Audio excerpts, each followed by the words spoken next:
Okay, my dear student of class 10th, how are you beta? I hope you all will be fine. So today in this session we would go in discussion the male reproductive organ. Which kinds of the organ or parts involves in male reproductive organ and what is the function of these in male reproductive organ. This is the last topic of reproduction, how to reproduce organisms chapter in your science book. So without any wait let's look.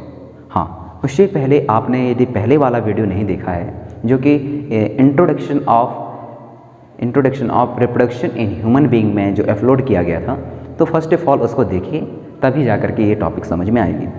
तो चलिए शुरू करते हैं। Okay, सबसे पहले अपन लोग देख लेते हैं इसके डायग्राम को। ओके, तो ये है मेल रिप्रोडक्टिव ऑर्गन। इसके बाद हम फीमेल रिप्रोडक्टिव ऑर्गन के बारे में भी डिस्कशन करेंगे।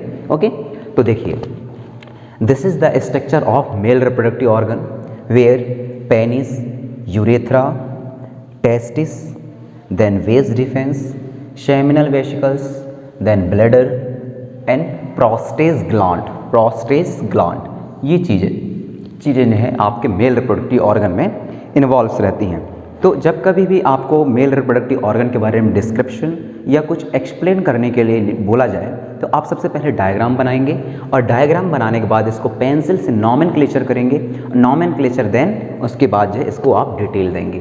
तो चलिए शुरू करते हैं। The male reproductive system consist of portion which produce the germ cell. जो मेल रिप्रोडक्टिव ऑर्गन होते हैं, मैंने बताया था इसकी पिछले वाले क्लासेस में कि during the poverty mail and female में किस तरीके से चेंजेस आते हैं। जैसे बॉयज़ में यहाँ दाढ़ी पे, यहाँ बाल का आ जाना, मूछे का आ जाना, और वक्ष यानी कि बिहाइंड द आर्म्स बालों का आ जाना, एंड रिप्रोडक्टिव ऑर्गन और प्राइवेट पार्ट्स में भी बालों का आ जाना। साथ ही फीमेल्स में ब्रेस्ट का डेवलपमेंट, पेल्विक का development, these are the common और characteristic or properties of the changes which was appearing during the puberty in male and female both. As well as voice is also become a crack and it in boys, and girls the voice is become a sweet. So these are the common properties of male and female appearance during the puberty. So that's the reason I am suggested that you please first of all you go and watch the first video relating to this chapter or topic, then you can understand this topic, male reproductive organ. Okay, चलिए। So the male reproductive system consists of portion which produce the germ cell। मतलब ये ऐसे portion में consist रहती हैं, ऐसे portion को अपने साथ में लेकर के चलती हैं जो जर्म सेल को प्रोड्यूस करती हैं। तो जर्म सेल प्रोड्यूस करने की वजह केवल मेल ही नहीं है, मेल के साथ साथ फीमेल में जर्म सेल प्रोड्यूस करते हैं। बाकी उसमें डिफरेंसेस हैं। मेल वाले जो जर्म सेल्स रहते हैं उनको स्पर्म बोला जाता है, फीमेल वाले जो जर्म सेल रहते हैं उनको ओवम या एग बोली जाती है। तो वो किस तरीके से, तो उसके बारे में हम नेक्स्ट वीडियो में डिस्कशन करेंगे जो कि फीमेल रिप्रोडक्टिव ऑर्गन का पार्ट होगा। तो ओके, तो हम मेल रिप्रोडक्टिव ऑर्गन पढ़ रहे हैं। तो क्या है, एक ऐसा पोर्शन को कंसिस्ट करके रखता है जो कि जर्म सेल प्रोड्यूस करता है, और दूसरा पोर्शन भी कंसिस्ट करके रखता है जो डिलीवर्ड करता है जर्म सेल को to the side of the porty tube. क्या लिखा है, फर्टिलाइजेशन, क्या बोला गया है। और दूसरा पोर्शन क्या करता है बेटा, जो जर्म सेल बना, जो जर्म सेल एक पोर्शन के द्वारा बनाया गया, उस जर्म सेल को डिलीवर्ड मतलब पहुंचाने का काम करता है। कहाँ, किस साइड पे पहुंचाने का काम करता है, ताकि वह फर्टिलाइजेशन की प्रोसेस को कंप्लीट कर सके। Fertilisation means just fusion of male and female gamete. क्या बोल रहा हूँ मैं, fertilisation means just fusion, such as this the one germ cell and this is the second germ cell. जब दोनों ये आपस में हिट करेंगे, टकराएंगे, तो इसको बोला जाता है फर्टिलाइजेशन। ये फर्टिलाइजेशन, लेकिन ये फर्टिलाइजेशन पॉजिटिव और नेगेटिव भी हो सकता है। कैसे पॉजिटिव और नेगेटिव होगा, यदि फ्यूजन के बाद जायगोट का फॉर्मेशन नहीं होता तब ये नेगेटिव मानी जाएगी, फर्टिलाइजेशन कंप्लीट हुआ ही नहीं, इस तरीके से माना जाएगा। या हम कह सकते हैं कि मेल जर्म सेल यानी कि स्पर्म फीमेल के एग्स तक पहुंचा ही नहीं, ये हो सकती है प्रोसेस। और दूसरा, यदि ये फ्यूजन हो जाता है तो फर्टिलाइजेशन कंप्लीट हो जाती है और जायगोट का फॉर्मेशन हो जाता है। तो यहाँ भी बोला गया है कि मेल रिप्रोडक्टिव ऑर्गन दो भागों को मिलाकर के बनी है।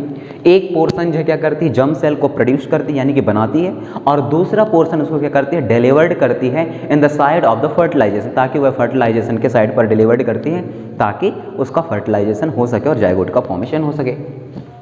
The formation of germ cell और sperm take place in the testis. ये वाली लाइन जो है इंपॉर्टेंट है कि जो फॉर्मेशन है जर्म सेल का, इस जर्म सेल का जो बनने की प्रोसेस है और दूसरा स्पर्म का बनने का प्रोसेस है, ये दोनों कहाँ पर बनती हैं बेटा? ये वाले भाग पर बनती हैं। इस डायग्राम पे देखिए, इसके जस्ट नीचे मैंने लिखा है टेस्टिस। तो टेस्टिस ये वाले ग्लैंड पर बनती हैं, ये वाले ग्लैंड पर बनती है। टेस्टिस पर क्या? स्पर्म और जर्म सेल का जो बनने के प्रोसेस है वह टेस्टिस में होती है, मेल रिप्रोडक्टिव ऑर्गन पे, ये पेनिस के जस्ट पीछे। Okay, now thus are located are the outside of abdominal cavity in secretions because sperm formation require lower temperature than the body temperature। बोला गया है वह कैविटी जो कि एब्डोमिनल के जस्ट आगे हो, क्या बोल रहा है? वह कैविटी जो कि एब्डोमिनल के जस्ट आगे, यानी कि मेल रिप्रोडक्टिव ऑर्गन का जे वाला हिस्सा, टेस्टिस वाला क्या है? एब्डोमिनल के जस्ट आगे रहता है। एब्डोमिनल के कैविटी इन सेक्रेशन, और क्या सेक्रेट कर इस किसके बेटा? ये सेक्रेटम है, सेक्रेटम, यानी कि ये सेक्रेटम के जस्ट अंदर, सेक्रेटम के जस्ट अंदर क्या रहती है? टेस्टिस, जो क्या प्रोड्यूस करती है? जर्म सेल और दूसरा स्पर्म को प्रोड्यूस करती है। क्यों ये बाहर रहती है? ये लटकी हुई क्यों पाई जाती हैं? यही बोला गया है कि ये बाहर ही क्यों रहती हैं? एब्डोमिनल के जस्ट नीचे, पेनिस के जस्ट नीचे क्यों रहती है? बिकॉज द स्पर्म फॉर्मेशन, यानी कि स्पर्म बनने के लिए हमें रिक्वायर्ड पड़ती है एक लोअर टेम्परेचर की comparison to the body temperature. हमारे बॉडी टेम्परेचर से कम टेम्परेचर की रिक्वायरमेंट पड़ती है स्पर्म फॉर्मेशन में। दैट्स द रीजन ये हमारे बॉडी के क्या है? बॉडी और पेनिस के बिहाइंड क्या रहती हैं? लोकेटेड रहती हैं। आई होप कि आपको समझ में आता होगा। Then testis secretion in hormones, क्या करता है? जो टेस्टिस रहता है बेटा, यही क्या करता है? एक हार्मोन सिक्रेशन करता है। उस हार्मोन्स का नाम है टेस्ट्रोजन। क्या नाम है उसका? टेस्ट्रोजन। और इस टेस्ट्रोजन का क्या काम है? ओके, तो अपन लोग कहाँ थे? यस, टेस्टिस क्या करता है? सिक्रेशन करता है हार्मोन्स, जिसका नाम है टेस्ट्रोजन। टेस्टिस जो है एक हार्मोन सिक्रेशन करता है जिसको टेस्ट्रोजन बोला जाता है। और इस टेस्ट्रोजन का बेनिफिट क्या है? हमारे बॉडी में किस तरीके चेंजेस लेके आता है ये टेस्ट्रोजन? विच रिस्पॉन्सिबल, और यही टेस्ट्रोजन किसके लिए रिस्पॉन्सिबल है? Which responsible for making changes in the boys during puberty. क्या बोला गया है कि बॉयज में जितने भी पॉवर्टी के टाइम पे चेंजेस आते हैं उसके लिए यदि कोई रिस्पॉन्सिबल है तो वह है टेस्ट्रोजन, जो कि किसके द्वारा सिक्रेट की जाती है? ये टेस्टिस के द्वारा सिक्रेट की जाती है। तो ये उसके लिए रिस्पॉन्सिबल है। ओके, जैसे चेंजेस कैसे? सच एज दाढ़ी मूंछों का आना, वॉइस का क्रैक होना मतलब भारीपन होना, और देन प्राइवेट पार्ट्स में बाल्स का आना, बिहाइंड द आर्म्स बाल के आना, ये हेयर्स का आना, ये ऑल करेक्टर्स हैं जो पूरी तरीके से रिस्पॉन्सिबल है उसके लिए वह है testosterone. Okay, now sperm form and delivered through vas deferens which unite with the tube which coming from the urinary bladder. क्या बोला गया है? जो स्पर्म बन गया, किसके द्वारा बना स्पर्म? टेस्टिस के द्वारा। Okay, by the testis sperm form. अब उस स्पर्म को डिलीवर्ड करना है, किधर डिलीवर्ड करना है? To the side of the female reproductive organ और for the fertilization side. So अपन लोगों को क्या करनी पड़ेगी? क्या है ये? For making changes in the body, ये तो हमारा हो गया। Sperm form and delivered through vas deferens, किसके द्वारा डिलीवर्ड की जाती है बेटा? वॉज डिफेंस कहाँ? ये है, ये देखिए टेस्टिस में स्पर्म बना, यहाँ से कनेक्टेड है दूसरा आपका पार्ट जिसको कि वॉज डिफेंस बोला जाता है। और वेस डिफेंस जो है कनेक्टेड रहता है किससे बेटा? यूरिनरी ब्लैडर से। किससे कनेक्टेड रहता है? Urinary bladder. यूरिनरी ब्लैडर से कनेक्टेड रहता है। यूरिनरी ब्लैडर से कनेक्टेड होने के बाद जो है यह आपके यूरिन के साथ में मिल जाता है। किसके साथ में मिल जाता है? यूरिन के साथ में मिल जाता है। कौन? स्पर्म। ये स्पर्म जो है यूरिन के साथ मिल जाता है। Was difference which unit with a tube which coming from the urinary bladder, वह ट्यूब के साथ में मिल जाता है जो कि यूरिनरी ब्लैडर से आ रहा होता है। अब हमें पता है यूरिनरी ब्लैडर वह थैली होती है जहाँ से जो आपका यूरिन है वह इकट्ठा होता है और वही पाइप में आकर के कौन? स्पर्म भी आकर के मिल जाता है। क्यों मिलता है इसको देखते हैं। Because urethra provide connecting pass for both sperm and urine gland. बोला गया क्यों? क्योंकि जो यूरेथ्रा है, यूरेथ्रा में से वह पाइप जिससे होकर के यूरिन रिलीज होती है और हमारे बॉडी से अलग हो जाती है, उस पाइप के द्वारा जो है स्पर्म और यूरिनरी ब्लैडर आपस में क्या हो जाते हैं? मिक्स हो जाते हैं, आपस में मिक्स हो जाते हैं। विच प्रोवाइड कनेक्शन, वह क्या करता है? यूरेथ्रा क्या करता है? कनेक्शन प्रोवाइड करवाता है ताकि यूरिन को और स्पर्म को रिलीज किया जा सके।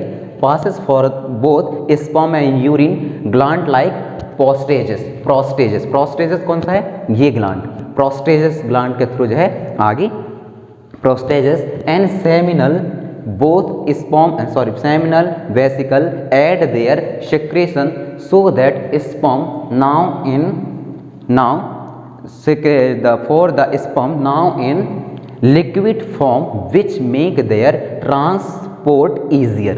क्या बोला गया है, स्पर्म को लिक्विड बनाने के लिए यानी कि फ्लूइड जैसा बनाने के लिए इसलिए जरूरी रहता है ताकि वह इजीली फॉर्म पे कहाँ पहुँच पाए, मेल रिप्रोडक्टिव ऑर्गन तक पहुँच पाए, मेल रिप्रोडक्टिव सिस्टम तक पहुँच पाए, या साइड ऑफ द फर्टिलाइजेशन तक पहुँच पाए। वो लिक्विड फॉर्म पे रहेंगे तभी ऐसा हो सकता है। दैट्स द रीज़न ये यूरिनरी ब्लैडर जो है एक कनेक्शन प्रोवाइड करवाता है टेस्टिस वाले हिस्से को, ताकि स्पर्म को उस कनेक्शन से जोड़ा जा सके, उस पाइप से जोड़ा जा सके। देन ऐसा क्यों है, विच आर लिक्विड फॉर्म, और इस वजह से वह किससे हो जाता है, लिक्विड फॉर्म हो जाती है। क्यों लिक्विड फॉर्म हो जाती हैं, क्योंकि which made their transport easier, ताकि उसकी जो यात्रा है, ताकि जो उसकी ट्रांसपोर्ट है उसको क्या किया जा सके, आसान किया जा सके। दैट्स द रीजन वो लिक्विड फॉर्म पे आ जाती है। This fluid also provide nutrition, और यही फ्लूइड क्या करती है, उसको न्यूट्रिशन प्रोवाइड करवाती है। Sperm consist genetic material, sperm एक तरीके का फ्लूइड लिक्विड है, वो जेनेटिक मटेरियल को अपने साथ में रखती है। साथ में इसके जो टेल है वह लॉन्ग होती है, लॉन्ग टेल स्ट्रक्चर होती है। सच एस मैं यहाँ डायग्राम बना दे रहा हूँ, देखना, यस ये वाला पोर्शन खाली है, ये इस तरीके से होती है स्पर्म। ये किसमें, इसमें दिखाई दे रहा होगा आपको, लॉन्ग टेल है। लॉन्ग टेल क्यों रहती है, लॉन्ग टेल इस वजह से रहती है क्योंकि long tail which helps them to move towards the female germ cell, ताकि उस लॉन्ग टेल इसलिए रहती है, वो हेल्प करती है कि वह मूव हो सके towards the female germ cell की ओर मूव हो सके। इसी वजह से उसकी टेल कैसे होती है, लॉन्ग होती है, और मीट कर सके किससे, ओवम से और एग से, और फर्टिलाइजेशन कंप्लीट हो सके। आई होप कि आपको मेल रिप्रोडक्टिव ऑर्गन समझ में आया होगा। इसके नेक्स्ट वीडियो में अपन लोग डिस्कशन करेंगे फीमेल रिप्रोडक्टिव ऑर्गन की। तब तक आप सब सलामत रहिए। Thank you.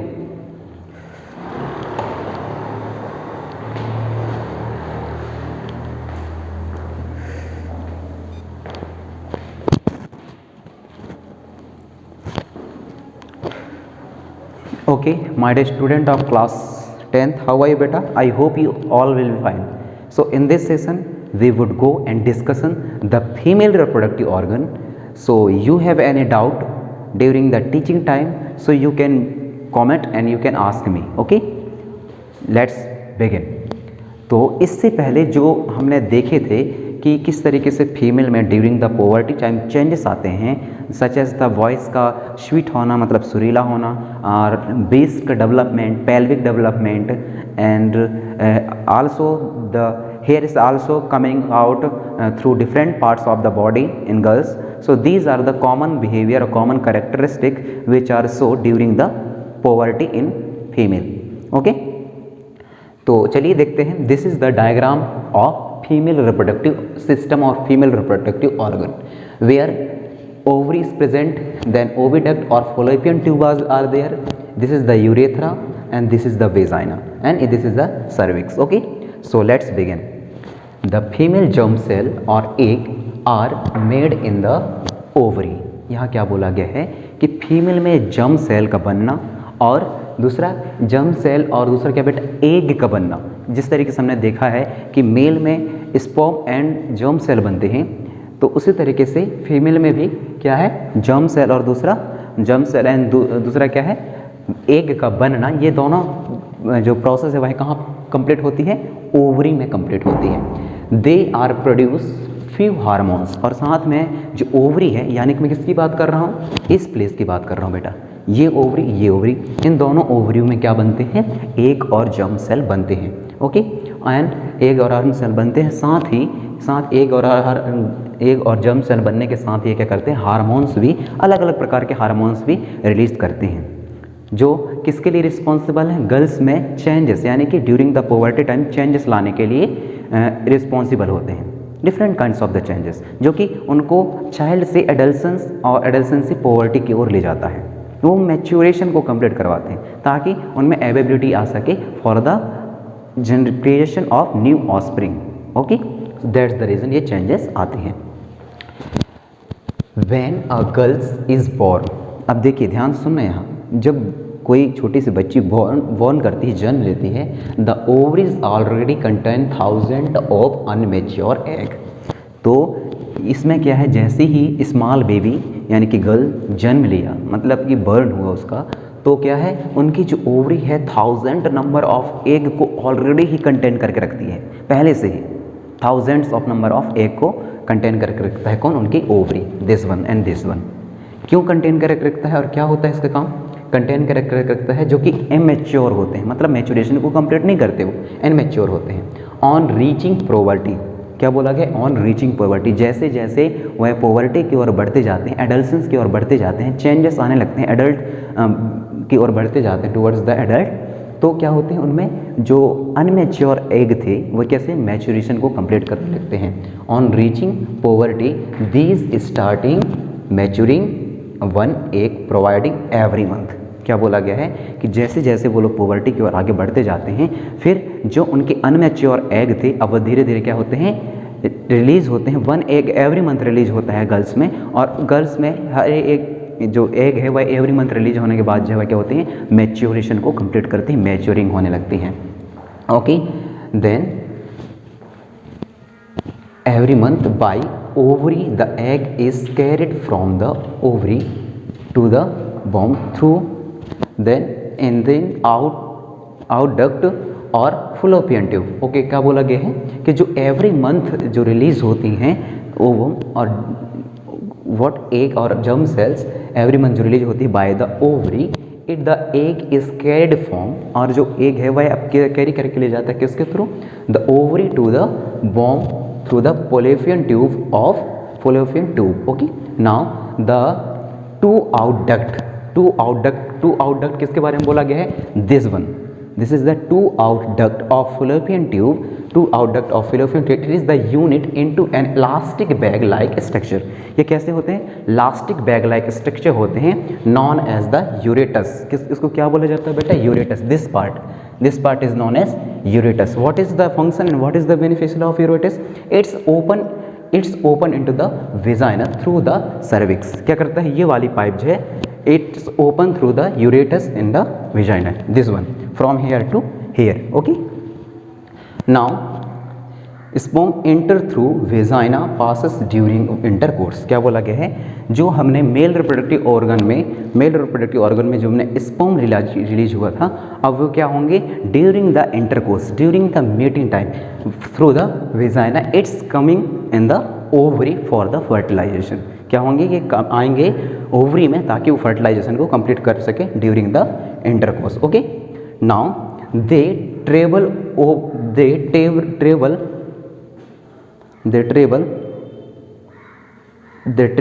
upward and reach the oviduct। क्या होते हैं? ये ट्रेवल होते हैं अपवर्ड, ऊपर की ओर। कौन? स्पर्म ट्रेवल करते हैं थ्रू द वेजाइना अपवर्ड, ऊपर की ओर, और कहाँ पहुँचते हैं? ओवरी पे पहुँचते हैं, ओवरीडक्ट पर पहुँचते हैं। क्या होता है ओवरीडक्ट पर? दे ट्रैक्ट, ओके ये कंप्लीट हो गया है, which is encounter the egg through then fertilize. क्या होते हैं? जब यह स्पर्म अब कहाँ पहुँच गए बेटा? ओविडक्ट पर पहुँच गए। तो ओविडक्ट हमें पता है एवरी मंथ क्या करती है? एग रिलीज करती है। अब उन दोनों का वहाँ क्या होगा? फर्टिलाइजेशन हो गया या एनकाउंटर हो गया, देने की फ्यूजन होगा, और क्या फॉर्म करेंगे? जायगोट। क्या फॉर्म करेंगे? Zygote. Okay, to form zygote get implanted to the lining of यूरेटस, और उसके बाद जायगोट फॉर्म होने के बाद जो है वह कहाँ जाके इम्प्लांट हो जाती है? इम्प्लांट हो जाती है बेटा यूरेटस में जाकर के इम्प्लांट हो जाती हैं। And then starting the dividing and development of the child under the mother belly, और माँ के गर्भ के अंदर यानी कि माँ के पेट के अंदर अब वो क्या होता है? डेवलपमेंट स्टार्ट हो जाते हैं, और जो सेल है वह डिवाइडिंग करना स्टार्ट कर देता है। Okay, now mother belly hence यूरेटस prepare itself every month to receive nourished then growing embryo through the placenta. क्या करता है? जो लाइनिंग है या starting dividing development of the child uterus mother belly, hence यूरेटर प्रिपेयर। यूरेटर क्या करता है? अपने आप को हर महीने क्या करता है? प्रिपेयर करता है किसके लिए? Month to prepare every month to receive nature and the growing embryo को ग्रोइंग करने के लिए न्यूरिशमेंट को क्या करता है, रिसीव करता है थ्रू द प्लेसेंटा। प्लेसेंटा एक छोटी सी पाइप होती है जिसका एक हिस्सा मदर बेली से यानी कि मदर के यूरेटस से और दूसरा हिस्सा जो है चाइल्ड के नाभिक यानी कि चाइल्ड के नाभिक से क्या होती है, अटैच होती है, सेंटर से अटैच होती है, जो कि totally working for what, for the different kinds of the metabolism reaction such as respiration such as digestion। यहाँ थे बेटा placenta, the all metabolism reaction is take place। placenta is a pipe where it is connected to the one side to the mother belly and another one is the connected to the child middle or child नाभिक। Okay, तो इस तरीके से connected रहते हैं through the placenta all metabolism reaction taking place. What I'm saying, all metabolism reaction is taking place such as the respiration, such as the digestion, such as the blood circulation. These are the reaction come under the metabolism reaction and it's totally taking place through the placenta in a small child, okay, which embedded in the uterine wall, जो किसके embedded रहता है, uterine wall से embedded रहता है, which contain belly और जो contain करके रखता है बेली को and full development of the child inside of the mother belly taking place 9 month. What I am say बेटा, the full development of the child inside of the mother belly taking place 9 month and after complete the 9 month the baby is coming in the wonderful world and here the all kinds of the biological process which are taking place male and female is almostly completed। Okay, so here we have arise another types of the question as well। what's the another kinds of the questions, what happened to the unfertilized egg which are released from the ovary by the female ovary कि ज़्यादा जो release की जाती हैं वो unfertilised egg का क्या होता होगा। Okay, so let's look. We have learn already कि जब जैसे गर्ल्स जन्म लेते हैं in the borning during the born time of the girls thousands of the egg it is containing of the in the what beta in the ovary, but during the reaching of puberty time and during the reached or adolescence and I mean to say the after 13 and 14 years, okay, what happen, the all unmatured egg is taking place in maturation। Okay, is taking place a maturation. तो हर एक मंथ क्या है, every month once egg it's maturing, taking place in maturing form. तो क्या होता है उन मैच्योरिंग पे, यदि वो फर्टिलाइज नहीं हो पाए इस फॉर्म से तो वह in the form of menstrual cycle के थ्रू जो है वह ब्लड के थ्रू बाहर निकाल जाते हैं, थ्रोन आउट कर दिए जाते हैं from the female body. So these process is known as the menstrual cycle in girls and it take place 2 or 8 days and all kinds of the girls and every month। why, where the blood is flow and thrown out from the body, why, because the unfertilized egg it is not taking more time inside of the ovary, that's the reason is thrown out from the female body। so these process where the blood is flowing out, where the ovary or ovum is completely matured and it's breaking in small particles and thrown out with the blood thrown out and from the female body। this process is known as the what beta, menstrual cycle। okay, menstrual cycle and it's taking place menstrual cycle every girls 2 to 8 days।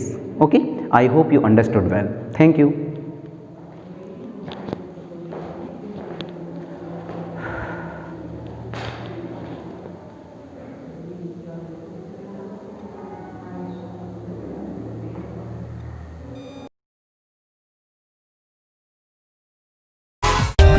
For more updates, subscribe to our channel, click the show links and enjoy watching the videos.